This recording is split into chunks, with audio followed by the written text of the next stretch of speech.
Allí empieza a plasmar un vestigio que obviamente Mauricio Beuchat lo ve, pero que también nosotros podemos verlo en su obra, y es la idea de analogía. Dice Mauricio Beuchat que Blaise Pascal fue muy analógico en el sentido de que buscó siempre con espíritu de fineza el equilibrio proporcional como en un nuevo pitagorismo. Esto nos puede sonar un poco órfico si lo queremos ver, y es que también tenemos que desmitificar algo. O sea, recuerdo que muchos colegas, muchos docentes habían comentado que Blaise Pascal se admiraba mucho a Descartes. Sí, es cierto, claro que lo admiraba, pero lo que tenemos que reconocer es que también él se aleja del pensamiento de René Descartes. Entonces, en este sentido, lo que podemos poner sobre la mesa es que también que existe un carácter trágico en Pascal. Mauricio Beuchat quiere enterrar esto porque para Beuchat, Pascal coqueteaba mucho con Kierkegaard. Esto es una realidad. Esto es lo que nos plasma en este pequeño tratado Mauricio Beuchat, y que comento, o sea, no es tan antiguo, es reciente, es del año 2016. Entonces tiene, digamos, podemos decir que tiene algunos años todavía de vigencia. Y el carácter trágico de Pascal, ¿en qué sentido lo ve Mauricio Beuchat? En que su pensamiento, en que su vida fue una mera existencia. Y pone la vida de Pascal en la analogía. Quiero que tomemos este concepto de analogía desde la base, desde el fundamento que nos enseñaron en filosofía o en lógica simbólica, que es una relación de semejanza. Y esta relación de semejanza, Pascal, desde luego, sabemos que él era muy asiduo a las matemáticas y, bueno, trataba de vivir un equilibrio proporcional entre su vida, pero también en lo que creía. Seamos honestos, y esto es una realidad. Mauricio Buchot lo que también trata en este texto o en esta reflexión es también ver la postura religiosa de Pascal. Y es que la postura religiosa eh, no la podemos encerrar a que fue un catolicismo o ortodoxo. No, no, sería una mentira decirlo. Recordemos que él precisamente leyó muchos textos de Jansenio, conoció al obispo Jansenio. Entonces, obviamente él seguía esta doctrina católica, sí, pero jansenista. Entonces eso es lo que hay que decir. A Pascal también tenemos que reconocerlo como uno de los genios. Y bueno, eh, tuvo un encuentro con Descartes, claro, lo conoció, lo admiró, como bien les decía, pero se apartó de él en muchas situaciones. ¿Y cómo se apartó de él, según Mauricio Beuchat? Que le hacía pensar que, aunque la razón podía mucho, no alcanza al verdadero Dios y prefiere la fe. Este es el distanciamiento de Descartes, como especialistas como el doctor Juan Carlos Moro Romo, que aquí presente, o Estefan Vinolo, de Ecuador, afirman también que el Dios de Pascal sí difiere mucho al Dios de Descartes, es una realidad. O sea, sí difiere. ¿Por qué? Porque el paso de Descartes, recordemos que también podemos conocer a Dios desde una racionalidad, pero en el paso de Pascal sí nos habla de una fe. Ahora, Pascal, según Beuchat, va a partir de una fe en dos vertientes: fe epistémica o fe como virtud teologal. Entonces, esta fe epistémica es el asentimiento de la razón, donde todo concuerda, pero la fe como virtud teologal es este salto, es este creer en algo más trascendente, en algo mayor a él. Decía San Anselmo, y que Pascal, precisamente, igual un lector de San Anselmo, dice Beuchat que usa esta frase en latín, que es el id quos maius cogitaris nequit. Es decir, si lo citamos tal cual, nos diría que Pascal profesaba: existe, por tanto, sin duda, tanto en el entendimiento como en la realidad, algo mayor que lo cual nada puede ser pensado ni alcanzado. Y este es Dios. Y está este espíritu de la fineza o este espíritu geométrico. Dice Beuchat también que a las razones de la razón prefiere las razones del corazón, y quiere estudiar la materia, el pensamiento y la fe. Voy a meterme un poquito a mi área como teólogo. En teología, Dios se revela en dos maneras. a través de hechos y palabras. Ahora, Pascal, ¿cómo lo va a hacer? No solamente vamos a conocer a Dios a través de hechos y palabras, para Pascal también está este paso también de la razón, pero no es el primer estadio. El primer estadio para Pascal es la materia se ve excedida por el pensamiento, pero este se ve excedido por la fe en la cual ya interviene la gracia divina. Hay una obra reciente del doctor Roberto Walton que yo la quiero recomendar porque precisamente se hace esta reflexión desde Pascal, que es fenomenología, excedencia y horizonte teológico. Y que precisamente la excedencia pascaliana parte de la misma fe, pero no es una fe, porque esto hay que dejarlo en claro. Muchas veces cuando se lee a Pascal, a veces se tiene el mito, ¿no? De que pues Pascal era nada, es un filósofo fácil de leer. No, o sea, si tú lees los ensayos sobre las cónicas, pues realmente no está muy lejos de la crítica de Reinhard Bernard de Kant. Entonces, Pascal sí parte de este principio teológico de hechos y palabras, pero también se necesita del conocimiento. Ahora, ¿cuál va a ser el estadio del conocimiento según Pascal? Pues bueno, trata de combinar, según Beuchot, y es la síntesis que también yo concuerdo con Mauricio Beuchot, y que aquí quiero dejarlo más adelante en el coloquio que tendremos. Pascal trata de combinar la razón y la experiencia, el racionalismo y el empirismo antes de Kant. Ojo a esto. Si afirmamos que Pascal, ¿se adelanta un poco Kant? Yo en lo personal, yo diría que sí.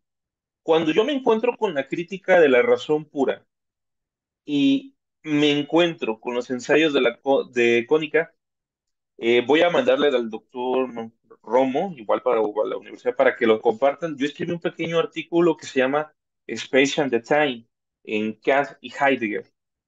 Y yo me encontraba que el espacio y tiempo del que nos habla Kant, Pascal ya nos había hablado de él.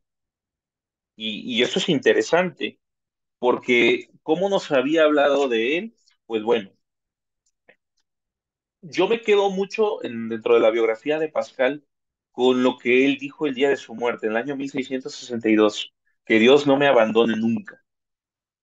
Entonces, nos está hablando, según Beuchot, y esto según Villar, en el libro Ciencia y Creencia de Pascal, que se editó en Madrid por editorial Sincel, que fue uno de los hombres más sinceros en cuanto a convicciones religiosas. Ahora, podemos encontrar en Pascal los pensamientos y según Beuchot y también en algunas obras, por ejemplo, yo he tenido la oportunidad de leer el ensayo sobre las cónicas y la generación de las secciones cónicas y te vas a encontrar con no solamente con un Pascal racional, sino los mismos principios que el mismo Werner Heisenberg profesa a nivel matemático, ya Pascal ya los había dicho. Y es que, bueno, no es para nada una novedad que Pascal sea un genio, dado que no solamente con la invención de la pascalina pone este auge para que podamos entender cómo funciona la computación el día de hoy, que es una realidad. Ahora, hay una idea retórica en Pascal, según Beuchot, que dice Beuchot, la diferencia entre los lenguajes no reside en las palabras o incluso en las frases, sino en la riqueza o pobreza de su arreglo. Esto lo cita desde Pascal.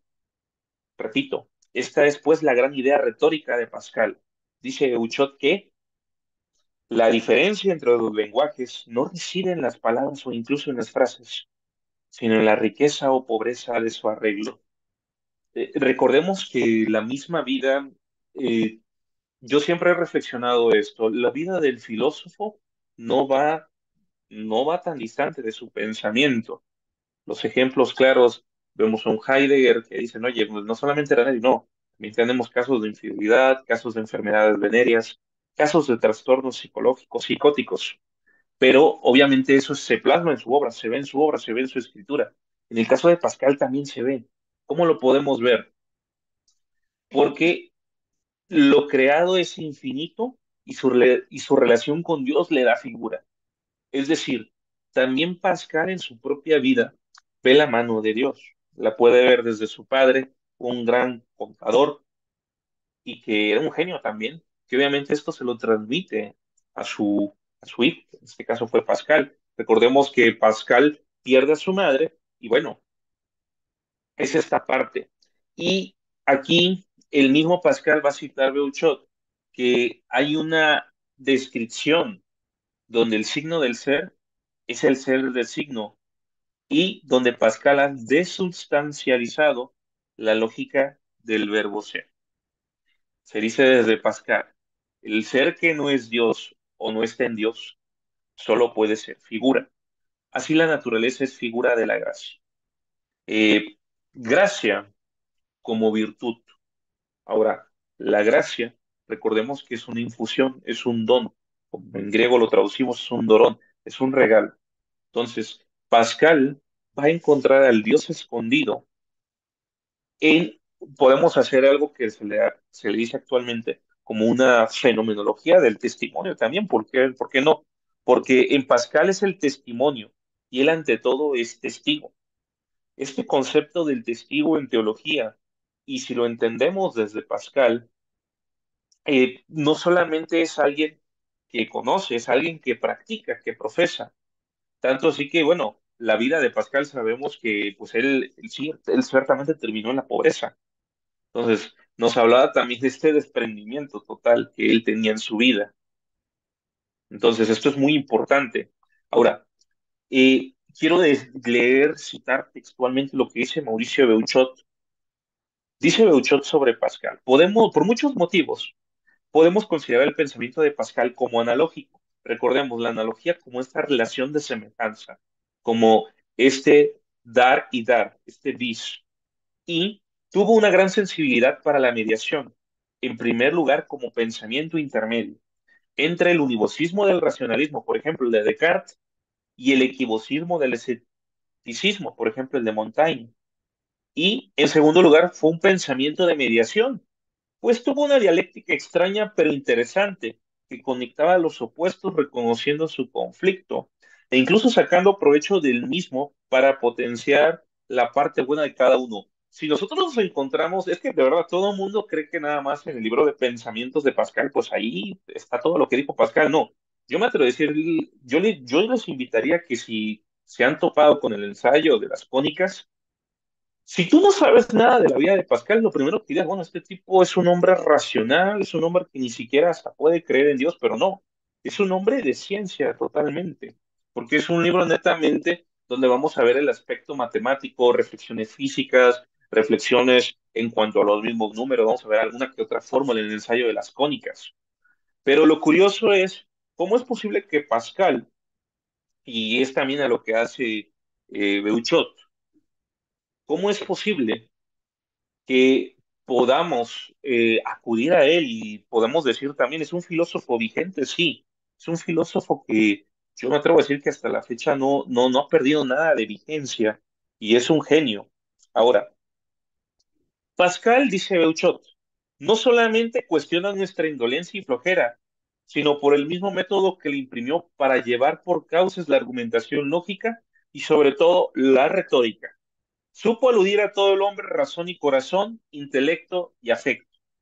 Usó una metodología de la más holística, la más completa y abarcadora que pueda desearse. Y concluye con lo siguiente. Beuchot nos dice lo siguiente sobre Pascal. El pensamiento de Pascal, y aquí es la realidad, que es donde todos vamos a concordar, Pascal no alcanzó la sistematicidad, tanto por la prematura muerte de su autor como por el método y estilo del mismo. Y es que sabemos, Pascal murió muy joven. O sea, era un filósofo que yo me atrevo a decir que, sin duda, digo, si no hubiera muerto, su obra quedó incompleta. Y eso sí también no podemos aventurarnos. Y pues no, o sea, vaya, él pudo haber escrito más. Yo de eso estoy seguro. Yo creo que muchos estamos seguros de esto. Pero tiene una orientación de su filosofía a la religión y no hace saltos inválidos, sino que parte del orden de la naturaleza para pasar al de la gracia. Ahora, la gracia. entendiéndola, voy al concepto teológico de gracia. Es una infusión que obviamente se pide. En este caso, se le pide a Dios si eres creyente y este se dice en la teología que este insufla por medio del Espíritu. Ahora, aquí el espíritu de Pascal, Pascal también hace sí logra hacer estas distinciones, que obviamente, ciertamente cuando tú lees los ensayos de Pascal, cuando vas a cualquier obra de Pascal o los ensayos de aritmética, por ejemplo, sí podemos reconocer que falta cierta sistematicidad sin temor a equivocarnos, es una realidad. Ahora, Pascal es un gran filósofo que a todos nos deja desconcertados.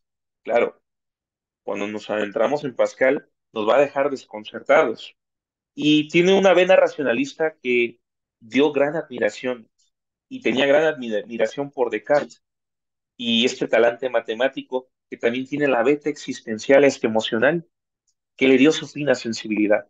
Ahora, logró realizar el ideal de sabio que tuvo él mismo, un espíritu geométrico combinado con un espíritu de fineza y en el entrecruce de ambos, puede considerarse a Pascal como un pensador analógico, ya que tuvo la modulación proporcional entre esos dos extremos opuestos. Recordemos que lo que quiere hacer Beuchot aquí es poner a Pascal a la luz de la hermenéutica analógica.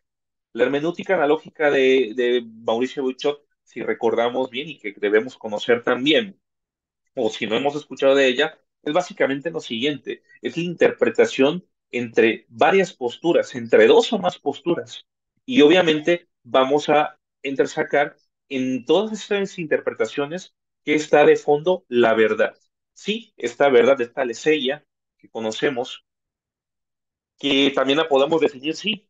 Yo concuerdo mucho con Beuchot cuando recuerdo que escuché una conferencia de él y él decía que Pascal llevó a la perfección el adequatio re intellectus ad rem, esa adecuación del intelecto con la realidad.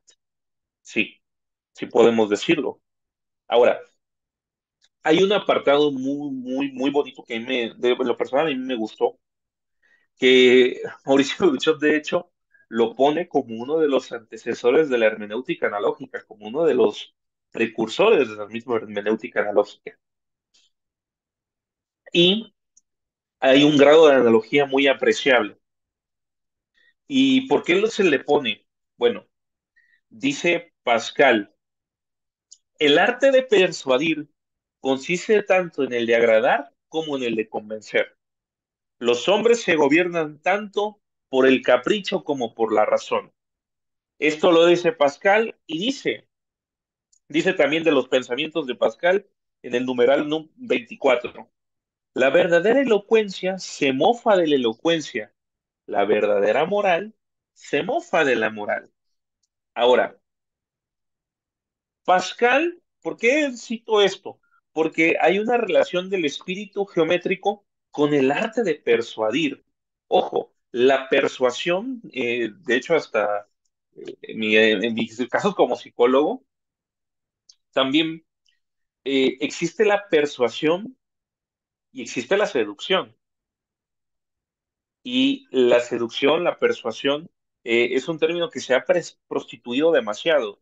Yo veo que hay gente que confunde persuasión, seducción con manipulación y son cosas muy distintas. Recordemos que una manipulación va desde una mentira. Ahora, la persuasión de que nos dice Pascal, que nos habla Pascal, es una persuasión que es desde la verdad, que es desde el convencimiento. Entonces, podemos decir que los argumentos de persuasión o la retórica pascaliana, hay que decirla con todas sus letras, va a partir siempre de la verdad. ¿Y por qué es fácil que parta de la verdad? Por su pensamiento matemático, por su pensamiento geométrico que está de trasfondo. Ahora, podemos decir, y es que hay algo que Pascal estaba convencido y que Bouchot también pone en la mesa. La geometría es la disciplina que efectúa la persuasión más completa, porque es la que ofrece pruebas perfectas. Sí, si vamos a un pensador que asimila bien, podemos ver una de las crisis que quiero también poner sobre la mesa que nos puede servir del diálogo. Eh, si nos vamos a la realidad, muy pocas universidades, bueno, afortunadamente a mí todavía me tocó en la UNIVA o en la Universidad Pontificia, ya no se da casi lógica simbólica. Se da lógica, te da introducción a la lógica, pero ya no se maneja lógica simbólica. A mí todavía me tocó que me dieran la materia de retórica. Entonces, cuando vemos esto, estas carencias, también nos encontramos en que Pascal todavía afortunadamente, bueno, afortunadamente todavía le tocó el latín, y como buen matemático, imagínate sumar la matemática, tu pensamiento matemático, geométrico, ya Pascal para este entonces, pues obviamente ya había tenido la invención de la pascalina. Nos habla de un pensador que tiene estructura, pero viene el dato curioso o la ambivalencia, porque en algunos escritos no se ve esa sistematicidad. Y es aquí donde Beuchot quiere sacar a la luz lo siguiente. Para Pascal, la retórica conjunta dos aspectos del hombre: el espíritu de geometría. ¿Cuál es el espíritu de geometría de Pascal, según Mauricio Beuchot? Que es la exactitud del raciocinio exigente. Y es algo muy propio del intelecto. ¿Ok? Esto lo podemos poner sobre la mesa también en el sentido de que eh, la razón tiene que estar en paz. Por ejemplo, para Pascal, muchos de sus escritos y muchas afirmaciones que tiene Pascal en su pensamiento, eh, para que algo exista, ¿sí? Para que algo se le dé una veracidad, pues tiene que partir de este espíritu geométrico. Y el espíritu de fineza, hemos hablado del término de la fineza, que es un término netamente pascaliano, y que este espíritu de la fineza es la iluminación de la vida cotidiana y práctica, de la moral con un tipo de razones que no solo son del intelecto, sino también de la voluntad o del corazón. Ahora, esta reflexión que yo creo que todo mundo la ha sobreexplotado, ¿no? Y a veces hasta romantizado. Estas razones que a veces el intelecto no entiende y que solo el corazón puede entender, Pascal, si nos damos cuenta, no era un romántico, ¿no? O sea, había un proceso para que este corazón enamorado, pues dijera, claro, sí, sí a tal afirmación, o sí al tema de la voluntad de Dios. Pascal leyó teología, eso también hay que decirlo. Sí se le puede considerar teólogo, porque uno de los filósofos que él pudo leer a grosso modo y que tiene la experiencia en leerlo, fue a Duns Scoto, también a Guillermo de Ockham.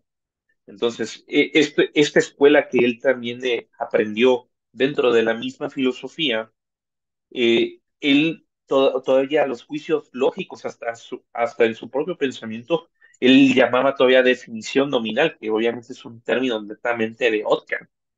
Ahora, en geometría, pero también aquí viene este argumento de Beuchot y también que lo podemos encontrar en Pascal, porque precisamente Pascal da este salto a Dios, por lo siguiente, porque en geometría no se define todo. A pesar de que en un pensamiento exacto no se define todo. No se definen, como ya se dijo, en términos y nociones conocidos por todos, pero los demás términos sí se definen. A ver, si yo les hago una pregunta, y les voy a hacer una pregunta que esto me la hacían siempre en la Facultad de Teología, y es la siguiente. Nos decía nuestro maestro: en la Sagrada Escritura, en la Biblia, está toda la verdad. ¿Qué diríamos nosotros?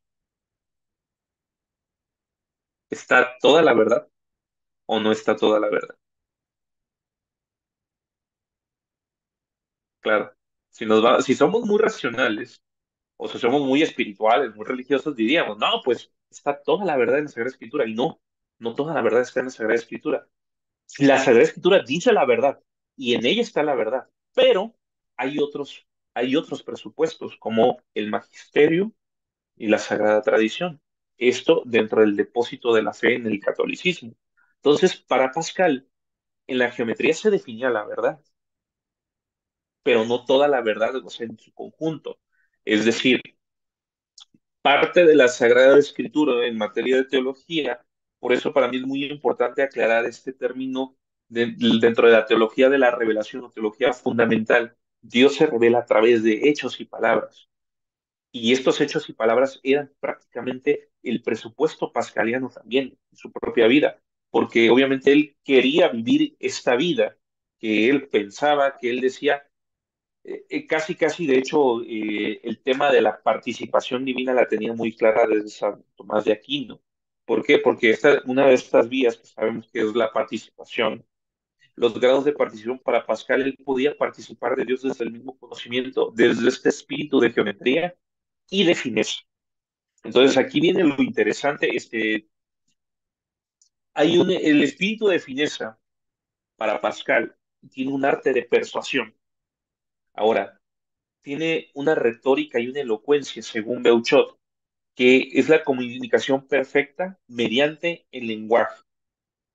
Sabemos que muchos filósofos, y claro, yo aquí, a ver si alguien no me quiere ahorcar si es seguidor de Wittgenstein, pero Pascal ya había puesto muchos antecedentes antes que el mismo Tratatus Lógico-Filosóficos de Wittgenstein. Yo lo puedo, en lo que he leído de Wittgenstein y algunas tesis que he consultado desde el mismo alemán, yo veo que Wittgenstein, desde luego, en sus escritos tardíos, habla también de esta conexión con Dios desde un espíritu geométrico. Y si somos honestos, esto ya lo había dicho Pascal. Y muchos actualmente, algunos se sorprenden cuando mandan los diarios de Wittgenstein. Voy a ver, digo, no sé cómo ando de tiempo, porque cuando me pongo a hablar pierdo la noción. ¿Estoy en tiempo todavía? Sí, ok.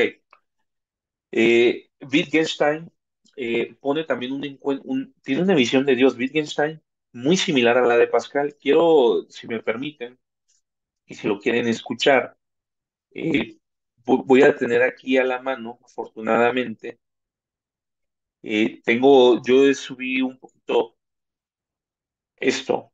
Dice Wittgenstein en uno de sus diarios, creer en Dios es comprobar que la vida tiene sentido. Y muchos se sorprenden, oye, ¿cómo es posible que Wittgenstein haya dicho eso? Bueno, en sus diarios filosóficos del año 1914 a 1916, de hecho la traducción está por Editorial Planeta, me gusta más un poquito del alemán, me gusta más un poquito en el alemán, porque dice creer en Dios es saber, no comprobar, es saber que la vida tiene un sentido. Ahora, el Dios de Wittgenstein, no estoy diciendo que sea similar al Dios de Pascal, pero tiene esta misma conexión y que también Beuchot puede ver desde el mismo lenguaje, desde su mismo pensamiento matemático. Y en pensamientos decimos, dice Pascal en su libro de pensamientos, la mente necesita de lo agradable y de lo real, pero es preciso que esto agradable tenga un aire de verdad, ¿ok? ¿Se acuerdan que les había comentado? El tema de Pascal, o por qué también digo, yo no soy especialista en Pascal, ni me considero especialista en Pascal, pero sí reconozco que he leído algunas de sus obras y hay unas reglas que da Pascal para las definiciones, reglas para los axiomas y reglas para las demostraciones. Y es su obra del espíritu. Pascal tiene una obra que se llama también del espíritu, y eh, hay un arte de persuadir con pruebas geométricas. Beuchot hace el siguiente esquema, porque obviamente Pascal no lo tiene así, pero Beuchot hace el siguiente esquema que a mí me gustó mucho y se los quiero compartir. Reglas para las definiciones. Uno, no intentar definir ninguna de las cosas tan conocidas por sí mismas que no haya términos más claros para explicarlas. Esto lo dice Pascal. Segunda regla para la definición, no admitir sin definición ninguno de los términos un tanto oscuros o equívocos. Tres, no emplear en la definición de los términos más que palabras perfectamente conocidas o ya explicadas. Aquí nuevamente vemos la claridad con la que Pascal puede transmitir desde la amabilidad. Ahora, hay una regla para los axiomas. Uno, no admitir ninguno de los principios necesarios sin haber preguntado si se lo acepta por claro y evidente que pueda ser. Sigue diciendo Pascal para un axioma. Solo pedir como axiomas cosas perfectamente evidentes en sí mismas. Y nos pone tres reglas de demostración. Aquí lo que hizo Beuchot fue que las ordenó.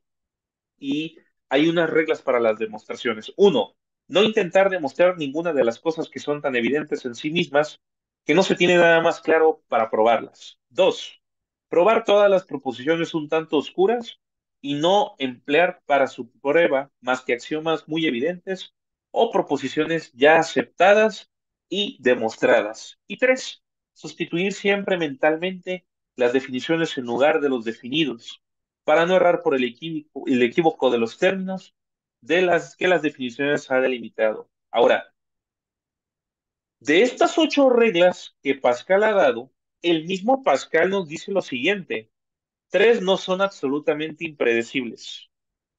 Por ello se pueden reducir todas a 5 reglas. Ojo, ¿cuáles son estas 5 reglas? Son reglas necesarias y suficientes. El A2, que es decir, una regla para la definición, solamente necesitamos el número 2, que es no admitir sin definición ninguno de los términos un tanto oscuros o equívocos. El A3, es decir, no emplear en la definición de los términos más que palabras perfectamente conocidas o ya explicadas. B2, es decir, ya no necesitamos la regla 1, el no intentar definir ninguna de las cosas. Para Pascal podemos descartar, pero sí no podemos dejar por hecho el número 2 y 3 que acabo de citar. Y reglas para los axiomas, solamente se necesita una de las 2 reglas que cité. ¿Cuál sería esta regla? La número 2. Solo pedir como axiomas cosas perfectamente evidentes en sí mismas. Dentro de la misma epistemología nos vamos a encontrar con lo siguiente. La misma epistemología nos dice que la verdad es inmutable, es única y es evidente. Cuando hay verdad, no necesitas demostrarle a nadie si ésta carece o no de probabilidad. Y quiero ir cerrando con esto para darle el paso al diálogo. No quiero, ya vi que ya son las 12:10 y quiero también dar el paso al diálogo con esto que acaba de decir Mauricio Beuchot. Dice Beuchot, en sus tratados sobre la retórica se ve el talante analógico de Pascal. Se ve sobre todo porque busca evitar los extremos del puro espíritu geométrico y del solo espíritu sutil. Es decir, Pascal, claro que está en contra. ¿Quiere lo que Pascal, y esto yo lo descubrí un poco leyendo o sea, me di a la tarea otra vez de volver a hacer una relectura de las meditaciones metafísicas de René Descartes?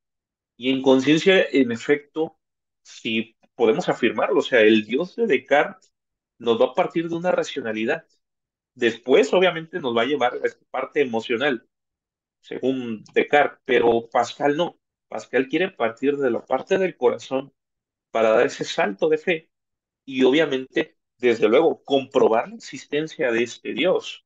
Ahora, ¿cómo veía Pascal fácil con esta argumentación de la misma teología carcionista que digo, aunque no era la teología netamente católica de la vieja guardia que conocemos, sí seguía el principio de esta revelación de estos hechos y palabras? Y aquí dice Buchot algo muy interesante, dice Mauricio Buchot sobre Pascal: la sutileza del corazón corre el peligro muy grande de la equivocidad, es decir, de una ambigüedad desmesurada que lleve a un relativismo extremo y en definitiva al escepticismo.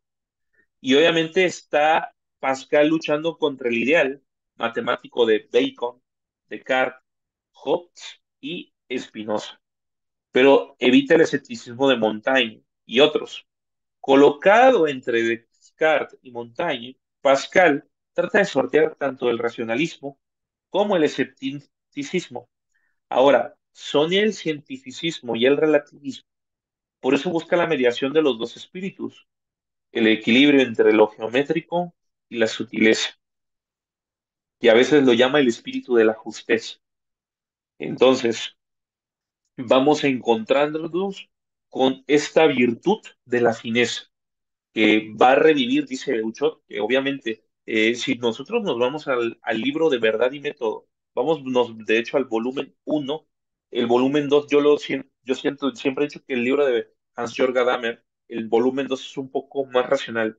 Si leemos el volumen 1, hay un trasfondo teológico muy, muy, muy bonito, muy interesante, que yo sí lo veo, y que podemos encontrar también a Pascal allí, con esta virtud de la hermeneuta que obviamente nos ha acostumbrado Mauricio Beuchot. En la página 238, si tienes la editorial de Editorial Salamanca, o en Sígueme, en la página 238 vamos a ver esta virtud del hermeneuta. Dice que el hermeneuta habla del espíritu de finura y es precisamente la fineza o se utiliza la virtud del hermeneuta. Y esta sutileza y esta fineza la tenía Blaise Pascal. Muchas gracias y bueno, espero no haberles aburrido o haber sido claro y pues bueno, estamos aquí para la parte de el diálogo. Muchas gracias.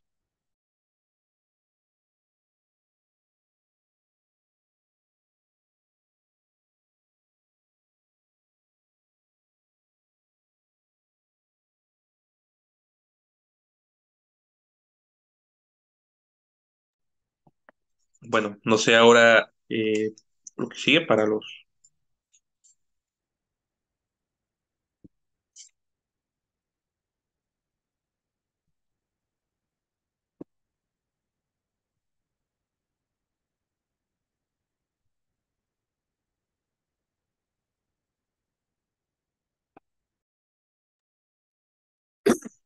Gracias, Humberto. Había un problema técnico con el micrófono. No sé si todo el mundo puede eh, activar su micrófono para que podamos hacer un diálogo muy dinámico. Eh, entonces, bueno, para empezar, preguntaría a quien quisiera abrir el diálogo, que vayan viendo si pueden abrir su micrófono y si no, bueno, vamos a ver si, creo que yo soy el anfitrión, a ver si puedo abrírselos yo. Y en última instancia tendríamos la posibilidad de escribir la pregunta. Para ir calentando motores, yo quisiera subrayar de estas dos caras que tiene tu conferencia. Quisiera concentrarme en la cara mexicana, ¿no? Quisiera subrayar el hecho de que tenemos en Mauricio Beuchot a un filósofo mexicano, iberoamericano, original, que hace una propuesta en diálogo con el equivocismo de la posmodernidad y el univocismo de la filosofía analítica, frente a las cuales él propone una hermenéutica analógica, ¿no? Como una postura propia, original, hecha en México, ¿no? Por ponerle el sello de hecho en México, que es algo que sería muy interesante contrastar con el latinoamericanismo, con esta filosofía identitaria que se la pasa quejándose de que consumimos filosofías ajenas y buscando la quinta esencia de lo que sería nuestra filosofía y estableciendo una aduana,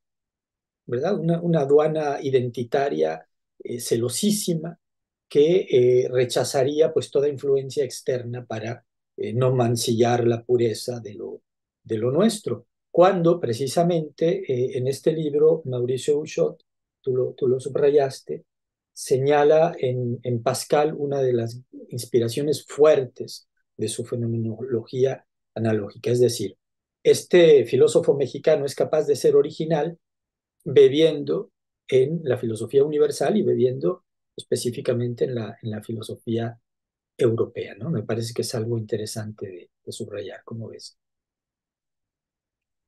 Sí, sin duda. Yo creo, concuerdo con usted, profesor, porque Mauricio Beuchot tiene esta virtud. A mí me gustó de verdad, de si pueden adquirirlo, aquí en México es una ganga este libro, Blas Pascal, Filosofía, Religión, Tragedia y Esperanza. Y yo me atrevo a decir, yo sí me atrevo a decir de tantos libros que he leído de Buchot, que es uno donde precisamente como que quita precisamente ese sesgo, ¿no? Del eurocentrismo que antiguamente se decía, o no solamente, o sea, que un filósofo mexicano, claro que puede hacer una lectura concienzuda de Pascal. Yo escuché de algunos colegas que el libro que hizo sobre Kierkegaard recientemente, que era una lectura muy somera, que a veces hasta se le dijo, no sabes qué, como que este libro no habla de quién es Kierkegaard. Yo difiero, pero en la parte de Pascal, yo sí me atrevo a decir que con Pascal, eh, Beuchot sí fue capaz de plasmar algo que precisamente el profesor Di Pierro y otros fenomenólogos hacen actualmente, que es la fenomenología del testimonio. Y esta fenomenología del testimonio sí la podemos encontrar en Pascal. Y bueno, Beuchot, a través de su hermenéutica analógica, pues es capaz, como bien señala el doctor, eh, de poder dar este hilo conductor al diálogo, de donde no solamente tenemos la racionalidad, sino también hay un tema de fe, un tema de la gracia. Y yo creo que también digo, la virtud de Beuchot y la virtud también de poder enlazarlo con Blaise Pascal, pues es poder, sí, ponernos en este hito, ¿no? Fides et ratio, esta fe y razón, que no están peleadas, sino que, como bien se decía por allí, son dos alas que nos pueden llevar a alcanzar la libertad y que obviamente si leemos también a Conciencia Pascal, pues vamos a encontrar también estos elementos que usted señala. Y sí, es una propuesta original la hermenéutica analógica. Algunos, si ustedes le preguntan a la inteligencia artificial, ChatGPT, te va a decir que la hermenéutica la analógica la hizo Gadamer y Heidegger. Y luego le preguntas, ¿quién es Mauricio Buchot? Y dicen, la inteligencia artificial dice, es el fundador que combina la hermenéutica analógica con el simbolismo. O sea que nos damos cuenta que hasta la misma inteligencia artificial no sabe ni qué decir, sabe quién es Beuchot, pero como que todavía quiere este aire eurocentrista, ¿no? Entonces, por eso también saco a colación esta parte de los entornos virtuales también que nos pueden dar a conocer esto que señala, reconocer también que tenemos una propuesta pascaliana interesante desde Beuchot. Muy bien, gracias, Humberto. No sé si alguien tendría lista una intervención, un comentario, una pregunta. eh, si alguien ve si puede Mm, activar su micrófono. mm, No sé si... Creo que Viviana quiere activar su micrófono, pero no puede. Si es que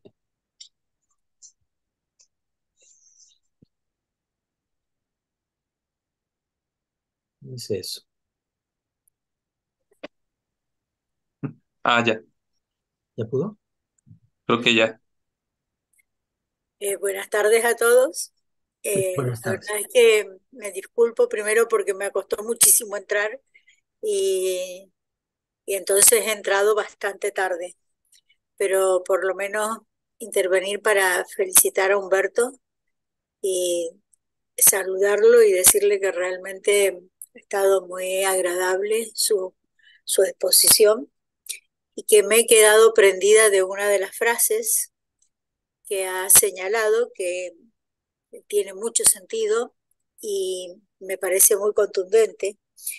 Eh, Dijo algo así como, creer en Dios es saber y no comprobar, no necesidad de comprobar. Yo creo que a- en todo el pensamiento de Pascal se asoma, se denota toda esta situación porque no es Pascal precisamente un filósofo de la comprobación, ¿no? Eh, Cuando estaba en auge probar la existencia de Dios mediante distintas pruebas del racionalismo, él antepone totalmente su fe. Y la verdad es que me encantó escuchar esa frase que no sé si es de Pascal, yo la verdad que no la reconozco en Pascal, pero capaz que sea y algo que no he leído. Así que bueno, muchísimas gracias Humberto, eso era todo. Sí, creo que fue la cita que leí de Wittgenstein. Es de Ludwig Claro, Wittgenstein, me de parecía sus que, diarios filosóficos. ujú, me parecía Sí, que no era de Pascal, pero por las dudas iba a preguntártelo. Muchas gracias. sí, es de los diarios filosóficos del año de 1914 a 1916. ¿Y por qué la cité? Porque si el mismo Wittgenstein tuvo este periodo como de reconocimiento de Dios, algunos, digo, mi tesis de licenciatura pues fue el ateísmo en el ser humano. Y yo me acuerdo que pues obviamente me fui a los de la vieja guardia, los ateos de la vieja guardia, ateos científicos, hasta los actuales como Carl Sagan, Richard Dawkins, pero obviamente me fue a la vieja guardia como Ludwig Feuerbach. Y precisamente me fui a Wittgenstein porque había un maestro que me decía, es que Wittgenstein era ateo, no creía en Dios. Y yo decía, bueno, vamos a desengañarnos, vamos a leer a Wittgenstein. Y recuerdo que hace esto que les estoy diciendo ya tiene como 9, 10 años que lo leí y yo me encuentro con los diarios filosóficos. Obviamente, si ves el Tractatus, puedes ver algunos vestigios, pero en los diarios filosóficos es lo mejor que hay que acudir. Y me quedé con esta idea también. O sea, Pascal, obviamente, si tú decía en el ensayo de las cónicas, es un Pascal racional que tú dices, pues, ¿cómo a poco este hombre cree en Dios? Digo, si no conociéramos a Pascal. claro, Pero cuando lees los pensamientos, el ensayo de los pensamientos, pues obviamente dices, no, este hombre es un hombre racional, pero es un hombre de fe totalmente. Entonces, quise hacer, y digamos, haciendo uso de mucho la analogía, que Wittgenstein también sí, hizo lo mismo. O sea, Wittgenstein, si tú ves al Tractatus o te vas a los ensayos filosóficos, que son un poquito más rudos, sí, sí, pues todo el mundo se queda con el Tractatus, ¿no? Y lo curioso es que el Tractatus lo hace en la misma época que hace sus diarios filosóficos. Es decir, el Tractatus tiene de trasfondo este pensamiento, solamente que sí, bueno, sabemos bien que Wittgenstein era de la vieja escuela, la escuela de Viena. Entonces, como exactamente. que no quería entrar en esta disyuntiva, ¿no? Por el título de, oye, pero no que somos los hombres más racionales, no que somos la escuela de la filosofía analítica del lenguaje, como que un analítico siendo creyente, como que no quedaba, cosa que Pascal sí tenía, o sea, Pascal nunca negó su fe. O sea, Pascal cuando va con la doctrina jansenista, desde luego él no niega su fe. Y yo sí quiero hacer esta distinción en que Wittgenstein, a la par de que escribe su Tractatus, escribe sus diarios filosóficos, pero él en sus diarios precisamente él dice que Dios es el que sabe que le da sentido a su vida. Y obviamente, porque recordemos que Wittgenstein pues era un héroe, sí, hay que decirlo, también estuvo en la guerra, estuvo en la Primera Guerra, entonces le dio gracias a Dios que haya resultado con vida. Es una cuestión que hay que ver. Entonces, esta cuestión del testimonio también, de poder expresar tu fe sin ningún tabú, Pascal sí la tenía. O sea, ¿por qué? Porque él en sus mismos escritos, de hecho, no recuerdo en el libro que leí que es sobre eh, creencia de los grandes filósofos, no recuerdo el autor, y citaban que Pascal se presentaba, yo soy teólogo, filósofo, soy matemático, pero ante todo soy creyente. Entonces, él siempre sí anteponía esta parte de la fe. Entonces, por eso cité esa frase que te gustó, pero es de Wittgenstein, pero precisamente Sí, para sí, hacer esta te analogía. pregunté por eso, porque no me sonaba haberla visto Sí, en Pascal, pero claro, como entré un poco tarde y eso te despista un poquito, entonces digo, bueno, de todas maneras aplica bastante bien, ¿eh? Bastante bien. sí, no, gracias, bien. Pues aplicamos la hermenéutica analógica de Beuchot precisamente con eso, para contrastar a Pascal y otros pensadores. Gracias, Viviano. No, por nada. Gracias a ti. Gracias, Viviana, yo también te doy las gracias por acompañarnos y pues pregunto si alguien más quisiera intervenir y pudiera, ¿no? Que Bueno, que les deje el micrófono. sí, yo lamento, no manejo muy bien esto y eh, no estoy seguro de que sea cuestión de darles permiso o en qué consista. Pero mira, mientras alguien se anima o lo logra, quizás pudiéramos también mirar el aspecto crítico, ¿no? A mí justo también tengo aquí el libro de Mauricio, ¿no? Que me ha resultado pues muy interesante, incluso no solo para el conocimiento de Pascal, sino para el conocimiento del propio Mauricio, su relación con Aristóteles, por ejemplo, ¿no? Que dice que para escapar del univocismo platónico, Aristóteles recurre al equivocismo de los sofistas y se coloca en medio de ellos como Pascal se coloca en medio de Montaigne y de Descartes, ¿no? A veces dice de Spinoza, ¿no? Que es un poquito, uno podría comenzar una crítica de este libro diciendo, pero a ver, ¿qué pasa aquí con la precisión histórica cuando Mauricio nos señala a Pascal reaccionando contra Spinoza, por ejemplo, ¿no? Hay dos o tres casos por el estilo.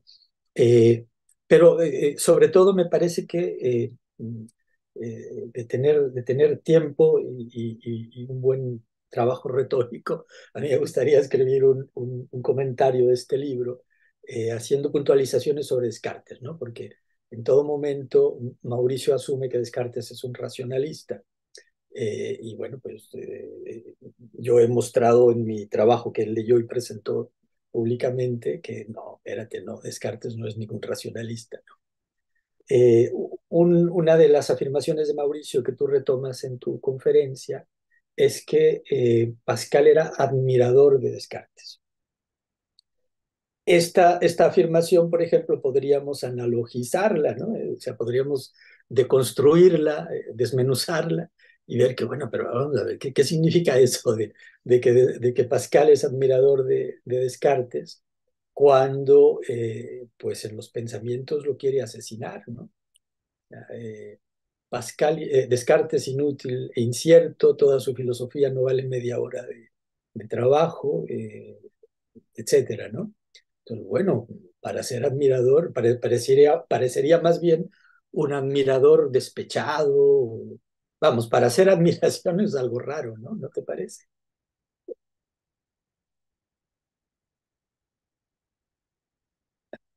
Sí, ya pude, ya logré. Sí, y de hecho sí lo retomo, porque obviamente, no sé si recuerdan ese libro, hay un libro de Mauricio Huchot que es Grandes Filósofos de la Filosofía Moderna, así, Grandes de la Filosofía Moderna, que es uno morado. En ese libro Beuchot no se puede quitar el sombrero ante Descartes porque ya no puede hacer más, lo adula.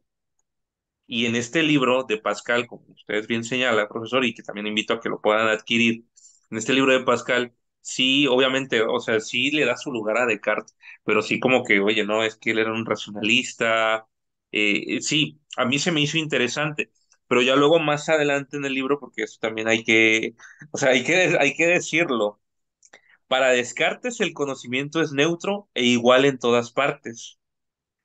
Para Pascal es igual.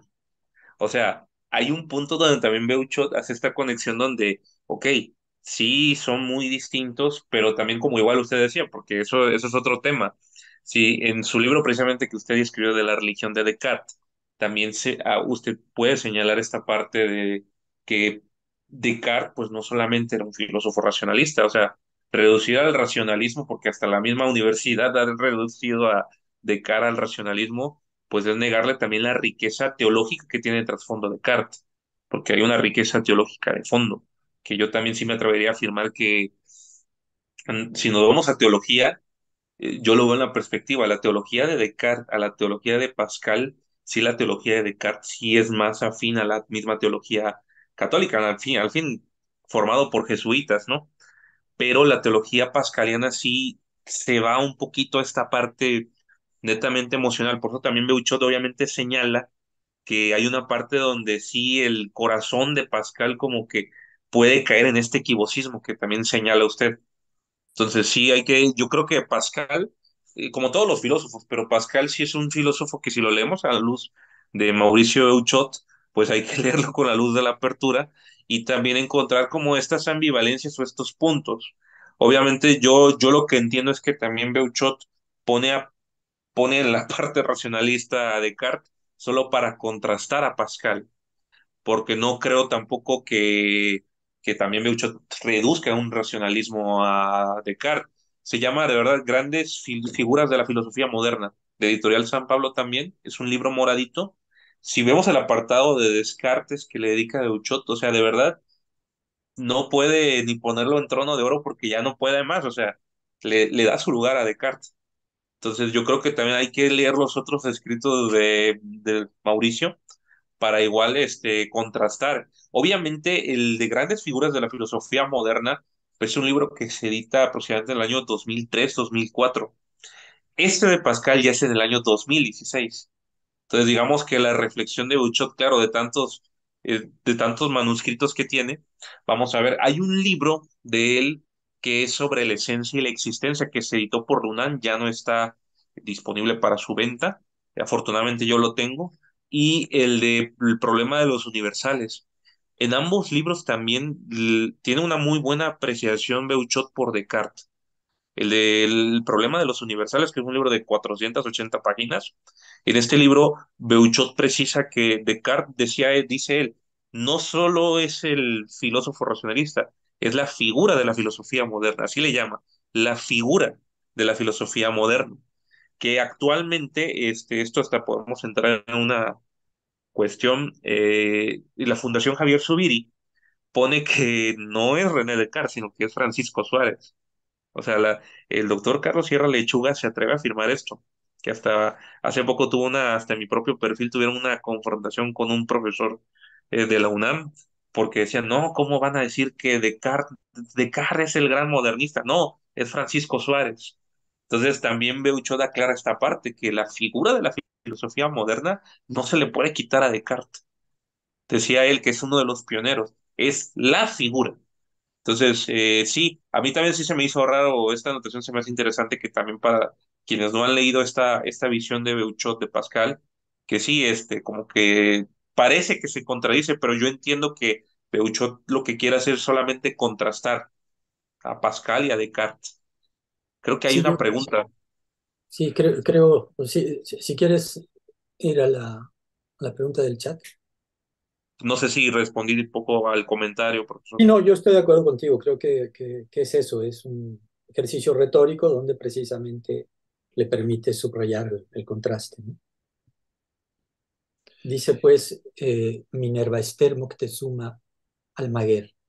En cuanto a la geometría, en Beuchot existe una relación entre la palabra y la fineza del pensamiento análoga, un orden estético que nos clarifica una verdad. Sí, totalmente. De hecho, quiero citar aquí, yo me atrevería a decir, recomiendo la obra Belleza, Verdad y Analogía de Mauricio Beuchot, donde él explica precisamente esta parte que preguntas, Minerva. Recordemos que Pascal, con este testimonio, es que la fineza consiste en este vestigio de verdad. Entonces, si nos vamos a la estética, ¿cuál era este término en griego? Si recordamos la euritmia. La euritmia son las buenas proporciones.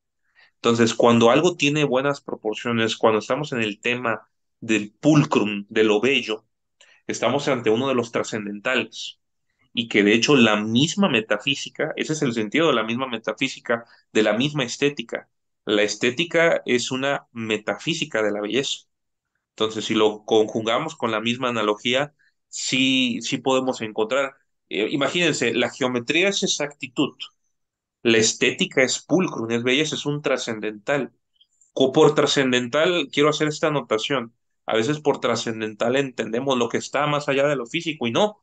Lo trascendental es lo que atraviesa todo el ser, lo que conjuga todo el ser. Entonces, por eso estamos con esto, ¿no? Con los primeros tres trascendentales, un bonum verum, un bonum verum, que es uno bueno y verdadero, y tenemos el cuarto trascendental, que es el que se añadió después, que es el pulcrum, que es la belleza. Y esta belleza la vamos a encontrar desde una perspectiva estética, sí. Yo, por ejemplo, en Pascal, yo ejemplificaría que parte desde luego del corazón a una geometría, y esta geometría le va a llevar a esta analogía.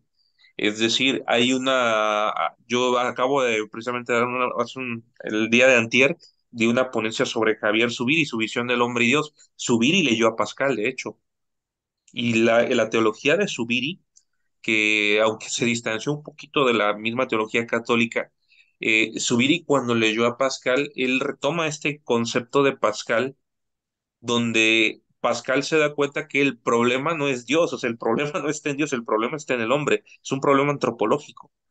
Entonces, podemos encontrar, como bien nos dices, Minerva, la geometría en Beuchot, existe una relación entre la palabra y la fineza del pensamiento análoga, un orden estético, sí, porque la misma palabra nos va a llevar a esta belleza.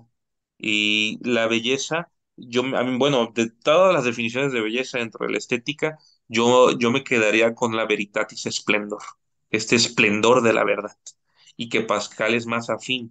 De hecho, Pascal tiene una cita un poquito en latín, que es el famoso el desideratum, que precisamente viene de desiderata en latín, que lo podemos traducir como los consejos, y que estos consejos, pues obviamente es sigue tu corazón, que ahí vas a encontrar a Dios. No sé si este, te respondí, estimada Minerva, gracias por la pregunta. Y si hay alguien más que quisiera Ujú. sumarse a la conversación, ya sea por escrito o activando su micrófono si lo logra. Sí, que les deje activar su micrófono. Mira, yo mientras alguien se anima, puesto que todavía estamos en tiempo, vuelvo al Ujú. asunto de Descartes y Pascal, ¿no? Los estudiosos dicen más bien que Pascal es un cartesiano, en el sentido de que para su generación la filosofía de referencia ya era la de Descartes, ¿no? Y se nota incluso en sus ataques a Descartes, el propio Pascal ya es dependiente de Descartes, lo dice Ortega, por cierto, ¿no? O sea, dice, Descartes funda un continente y desde ese continente viene y lo ataca el señorito Pascal, ¿no?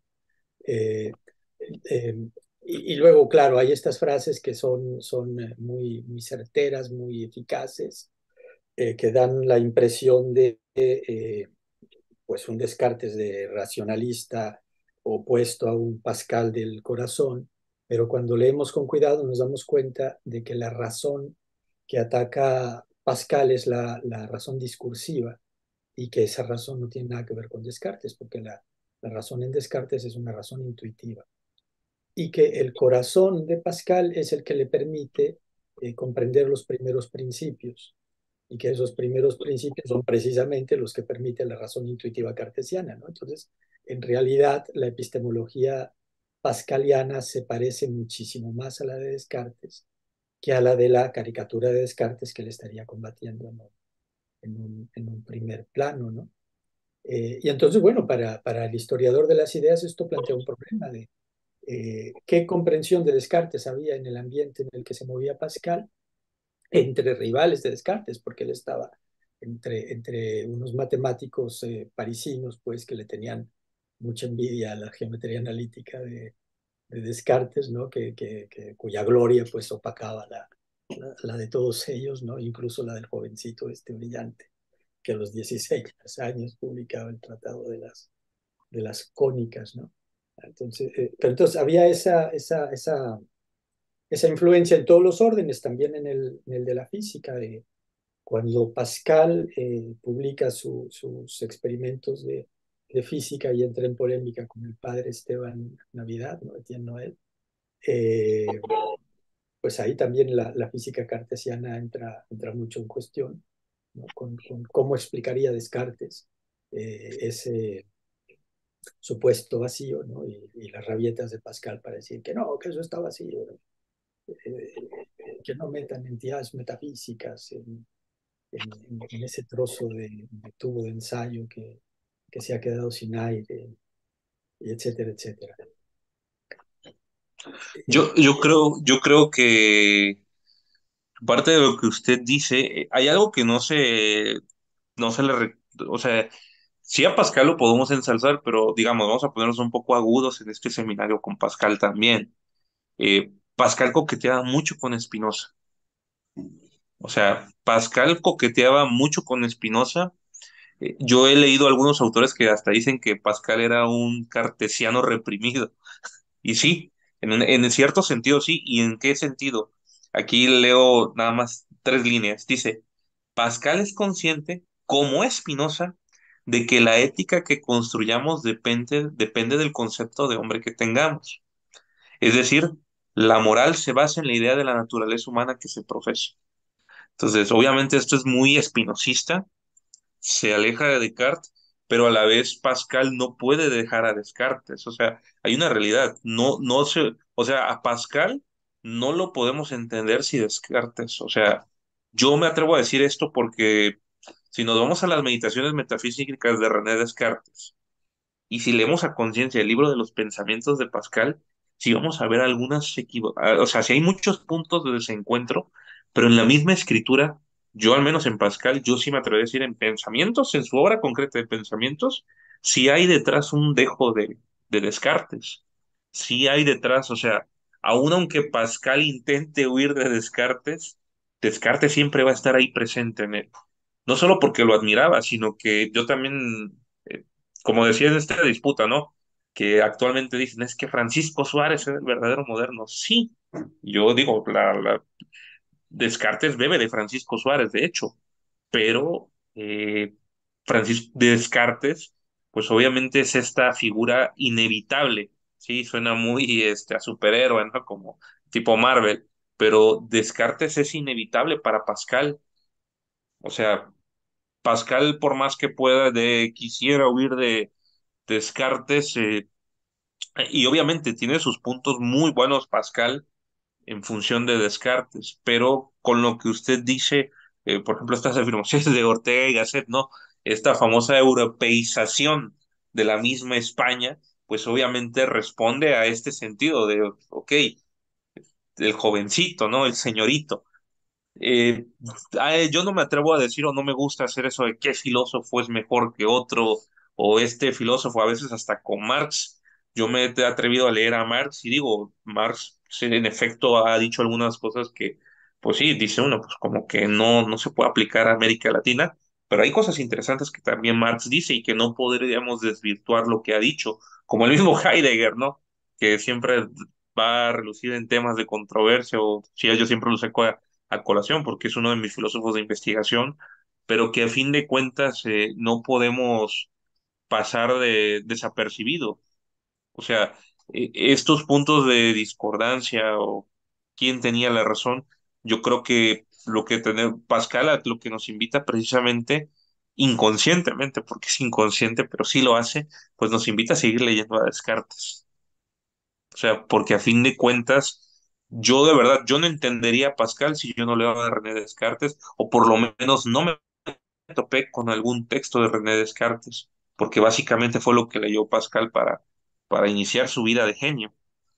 Eh, Precisamente en una de las biografías de Pascal, se dice que su papá, como los educó, obviamente su papá les daba la educación de primer nivel, él les enseñaba la misma geometría, las mismas matemáticas, pero también les dejaba libros y uno de los libros que su padre también obviamente le inculca, son libros de auge en ese momento, le dejó leer hasta libros de los diálogos de Platón, se los entregó así en bandeja de plata, Pascal, y obviamente ya más tarde sabemos que se conocerá con Descartes. Hasta la fecha dicen, digo, no sé si usted, doctor, o alguien aquí en la sala sabe, dicen que ya se están editando o ya están disponibles, que sí hubo, como hay un texto que está en francés, no desconozco, solo me comentaron así que ya existe o está en proceso de estos encuentros entre Pascal y Descartes. Hay una relación entre Pascal y Descartes. No desconozco si ya salió o va a salir, pero dicen Tuvieron que ya se está. un par de entrevistas, pero no hay un texto de esas entrevistas. Hay una obra de teatro malísima de un francés contemporáneo que los utiliza para ventilar sus propios prejuicios, pero que de Pascal y Descartes no sabe nada, ¿no? Entonces, no hagamos caso de eso. Están las cartas de, no sé, Descartes, los textos de uno y otro donde se menciona esa entrevista, no hay gran cosa, ¿no? La, y por eso este señor Brisbille puede inventarse esa obra de teatro malísima que no vale la pena que pierdan su tiempo, salvo que les interese ver qué prejuicios tienen los dramaturgos franceses de principios del siglo XXI, finales del siglo XX, ¿no? No ubico exactamente cuándo escribió esto Brisbille. Eh, Mencionabas esa relación con Spinoza. Spinoza ya andaba por allí dando lata, pero, pero todavía no es un hombre público, ¿no? Entonces no. Si hay un Spinoza ante el que Pascal haya podido reaccionar, ese es Hobbes. pero tampoco recuerdo yo ninguna alusión a Hobbes. A lo mejor la hay, no, no leí yo a Pascal en la época en la que lo leí con una preocupación hobbesiana, ¿no? Pero bueno, el Spinoza eh, abierto, pues público, que les tocó tanto a Descartes como a Pascal es Hobbes, ¿no? O sea, es este racionalismo eh, westphaliano, ¿no? Que luego Spinoza va a perfeccionar, pero Spinoza antes de 1670, pues no creo que se supiera mucho de él en Francia ni en el resto del continente. Eh, Claro, sí, totalmente de acuerdo. Y pues bueno, no sé si hay alguien más que alguna pregunta, algún comentario. Adelante también.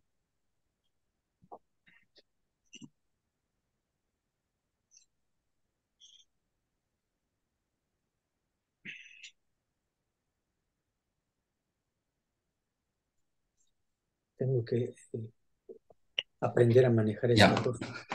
Ya está. Buenas tardes. Ya por fin Buenas tardes. tengo acceso. Pues primero, muchas gracias por participarnos de esta comunicación, de esta conversación. Eh, yo tengo tres inquietudes que me surgieron tanto en la charla como en el intercambio que ha habido ahora con Juan Carlos y con Viviana. La primera es respecto a lo que se mencionó con Viviana, porque ahí me quedé con la duda.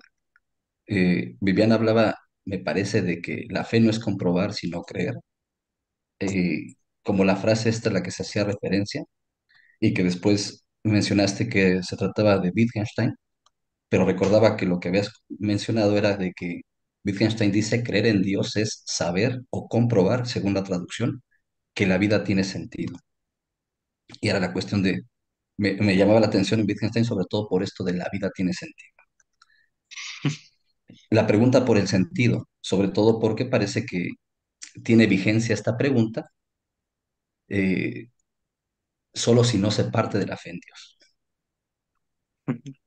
Y eso me llama la atención porque eh, Nietzsche, por ejemplo, dice que la pregunta por el significado de la, o por el sentido de la existencia, la pregunta por el sentido, es la pregunta que inventa Arthur Schopenhauer, dice.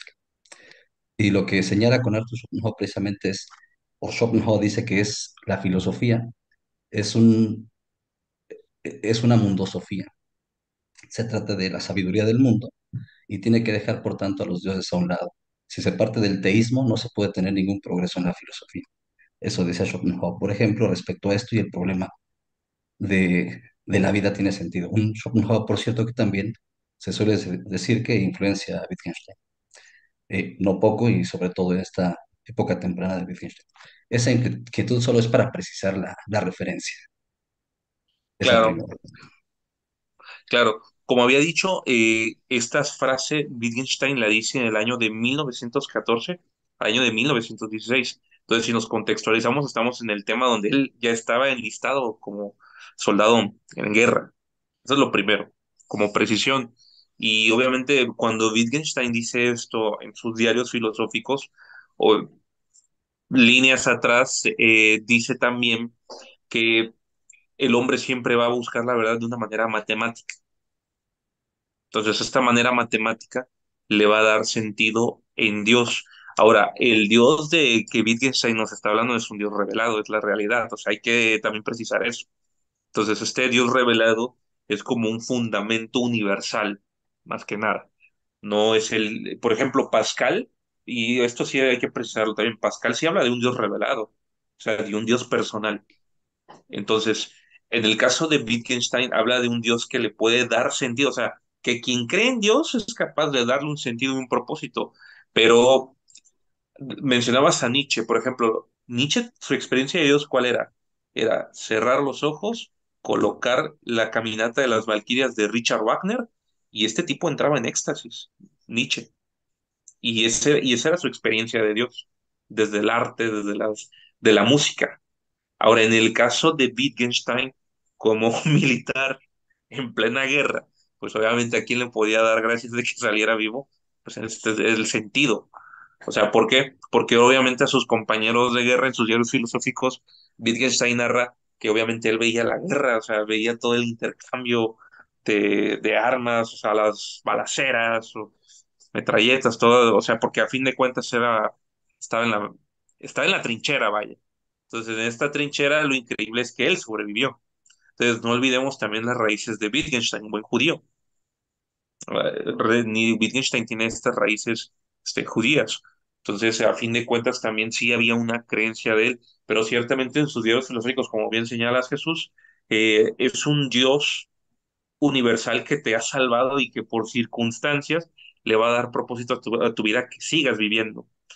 El Dios de Pascal, lo que obviamente nos habla también Mauricio Euchot, sí es un Dios más personal. Es más, el mismo Dios de Descartes es más personal que el mismo Dios de Wittgenstein, el que nos habla. Eh, no sé si han leído la carta al Dios escondido que hizo Nietzsche. No sé si han leído esta parte. Nietzsche tiene una carta al Dios desconocido.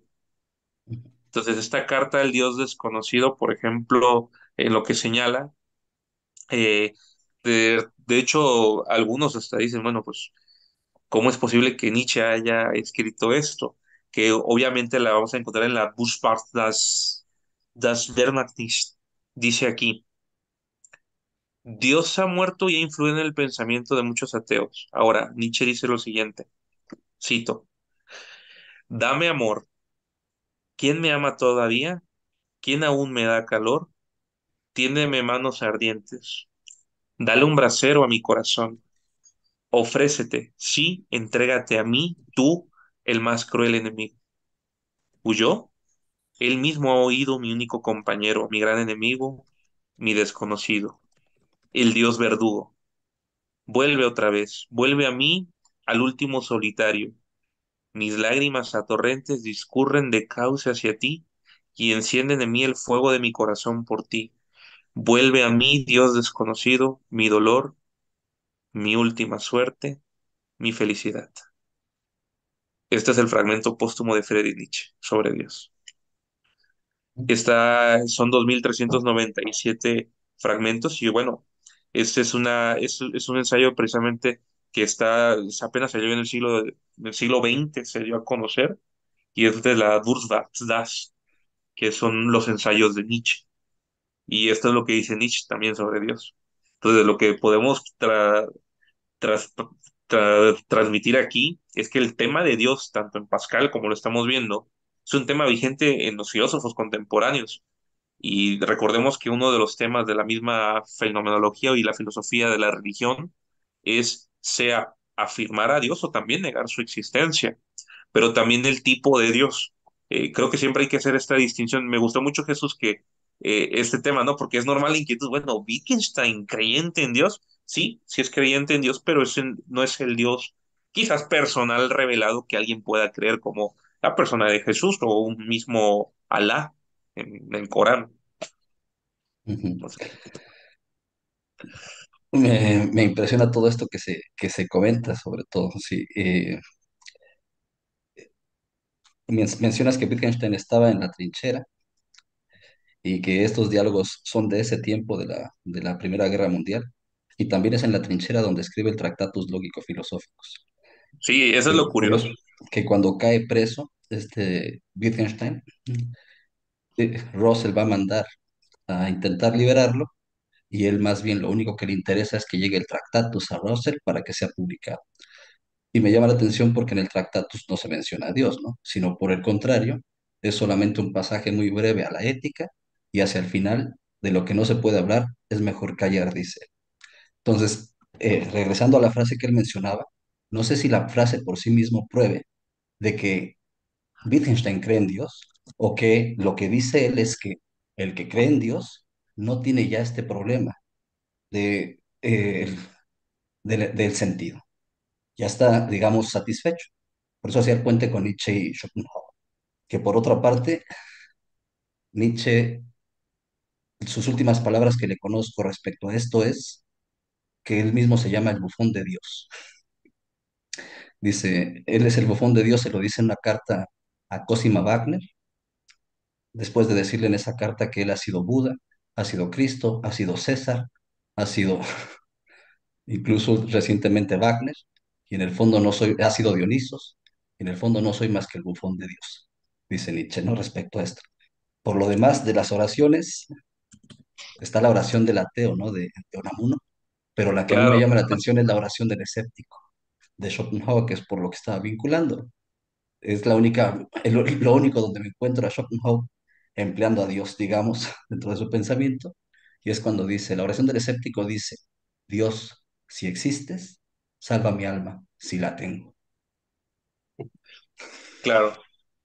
Quiero leer completo, digo, si me permiten, y todavía tenemos espacio. Sabemos que estamos con Pascal, pero obviamente metí a Wittgenstein precisamente por este tema, el tema de Dios. Porque pues obviamente el pensamiento, en el Tractatus vamos a ver un pensamiento matemático de Wittgenstein. Sí es un pensamiento matemático.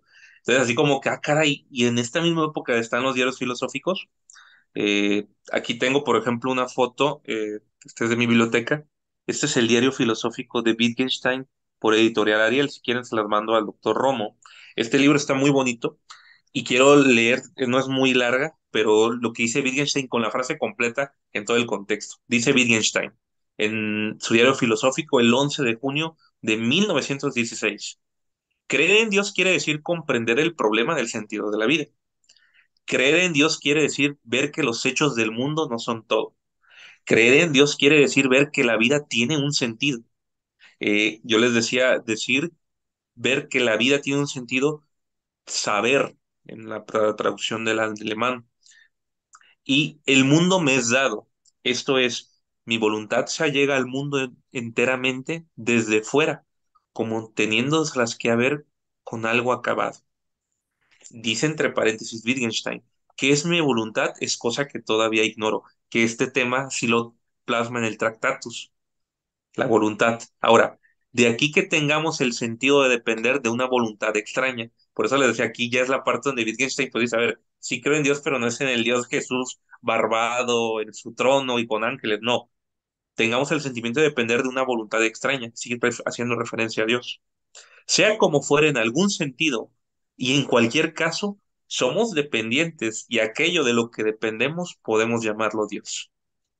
Wittgenstein, 11 de junio de 1916. Creo que aquí ya hace más sentido con la visión de Dios que tiene Wittgenstein, pero que aún así sí podemos analogizarla con Pascal, que precisamente tiene su pensamiento geométrico, pero él sí en sus obras deja entrever ese pensamiento eh, de Dios. Ahora, obviamente, en el ensayo de las cónicas, sí no vamos, sí podemos hacer la analogía de que era como ver un Tractatus de Wittgenstein, porque el ensayo de las cónicas es un libro, netamente creo que es el más pesado después de la crítica de la razón pura, es uno de los que me dio dolor de cabeza cuando leí el de Pascal, de ensayo de las cónicas. ¿Por qué? Porque es muy matemático, algunas fórmulas, es un poco pesado, como si leyéramos el organón de Aristóteles.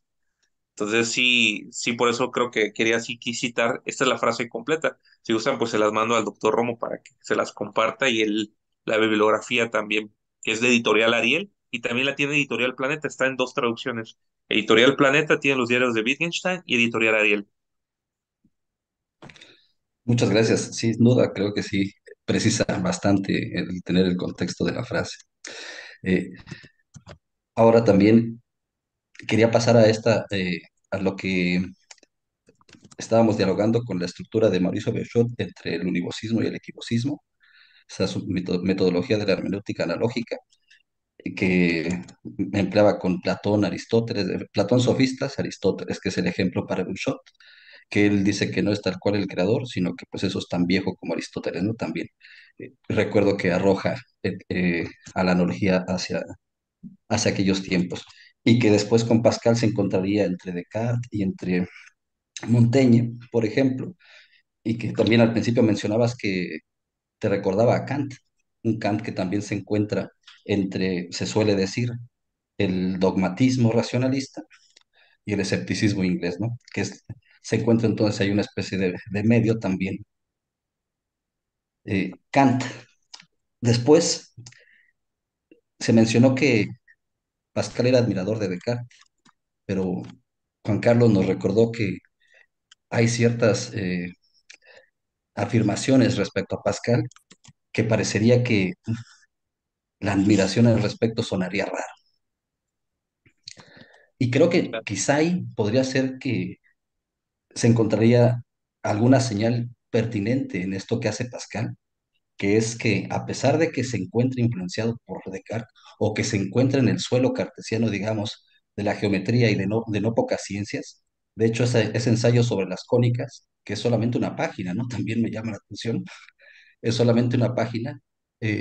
Cuando leí la geometría de Descartes, pues recuerdo que no me es muy ajena la escritura, es decir, me parece que es la escritura de Descartes, la que emplea en la geometría de Descartes, que es lejos de la notación que tiene Pierre de Fermat, por ejemplo, u otros matemáticos de la época.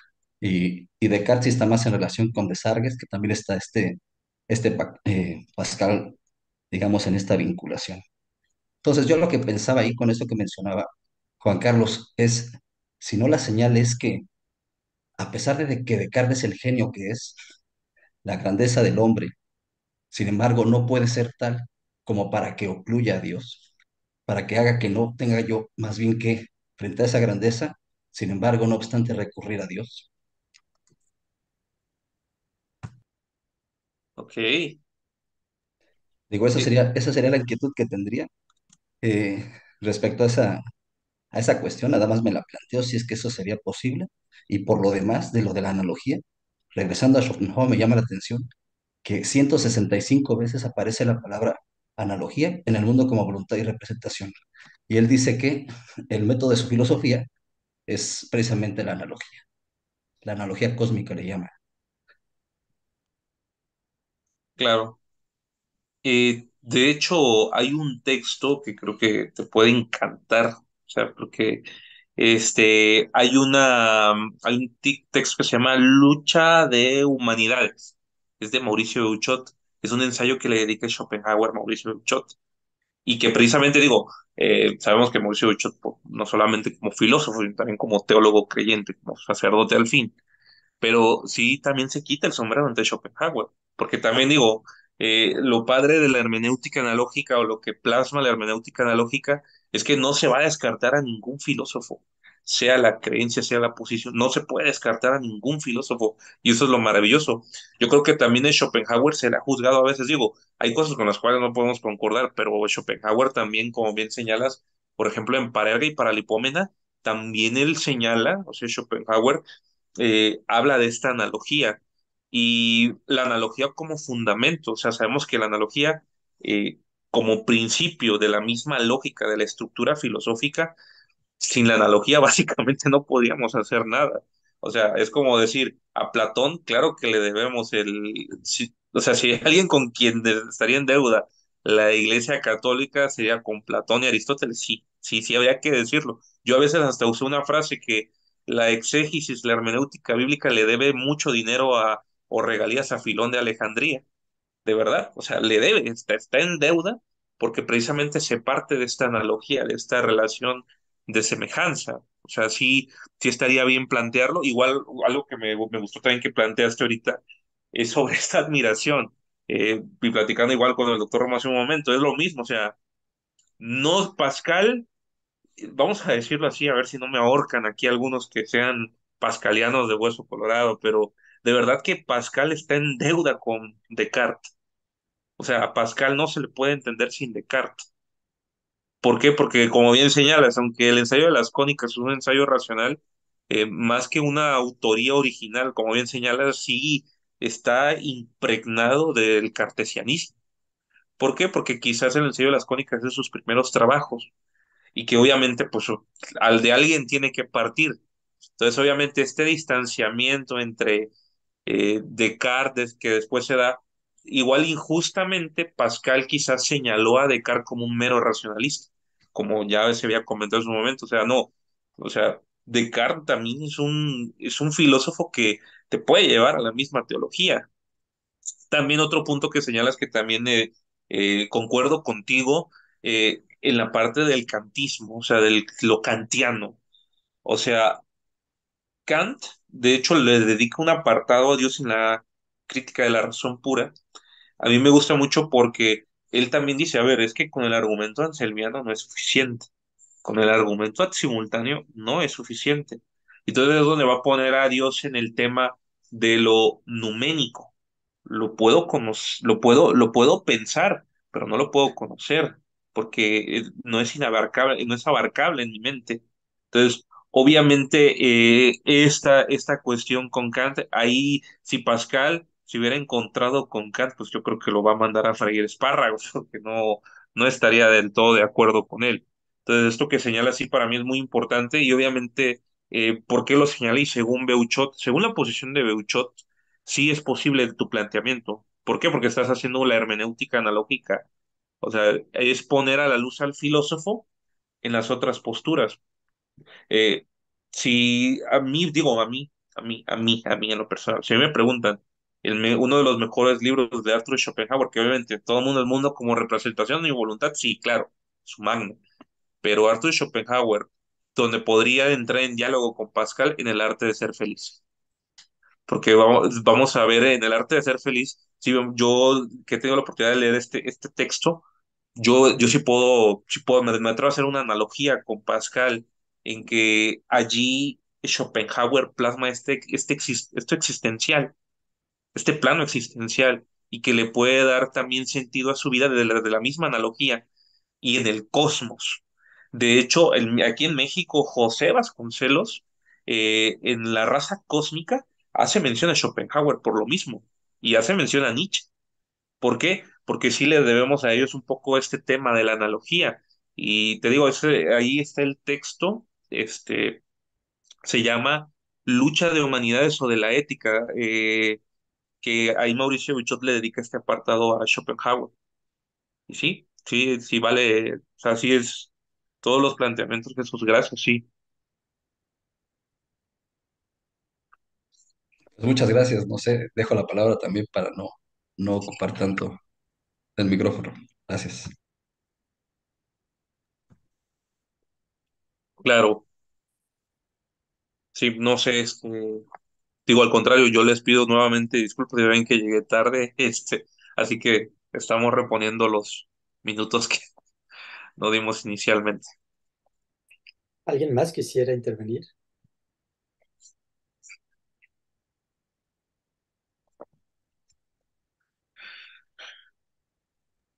Pues sí, Si no, solamente recomiendo el que se lea también de Vasconcelos, porque sí está Schopenhauer presente en La raza cósmica, pero me imagino que mucho más está presente en ese librito de Vasconcelos casi imposible de conseguir que se llama El pesimismo alegre. mm, Ok, no lo había También para... escuchado, no lo había escuchado, hay que buscarlo, y si dices que está en chino, pues hay que buscarlo. El pesimismo alegre, Sí. vamos a anotarlo. Pues bueno, nada, disculpe, bueno, ya nos pasamos de Pascal a Wittgenstein, Schopenhauer y todos, pero bueno, creo que Pascal también nos abre estos caminos. claro, claro, esto subraya su actualidad, ¿no? Y pues nada, agradecerte, Humberto, agradecerles a todos los colegas que nos han acompañado esta tarde, invitarlos a esa sesión temprana del 3 de enero con el doctor Agustín Ortega Cabrera, para volver al Pascal de Francisco. Y después para el 10 de enero tenemos al doctor Cristian Guillermo Gómez Vargas con dos posiciones en torno a la gracia, Pascal y Bale, eh, que son los que están confirmados, normalmente Antonio Marino, el propio Jesús Carlos, que tengo aquí para el 24 de enero, no sé si está confirmado o bueno, después lo vamos confirmando. Eh, en fin, los confirmados son por lo pronto estos dos primeros, pero normalmente tendríamos actividad cada miércoles. Pues gracias a todos nuevamente, a ti de nuevo, Humberto, y pues nos vemos el próximo miércoles. Ok, Muchas gracias por la invitación y gracias. gracias. Excelente.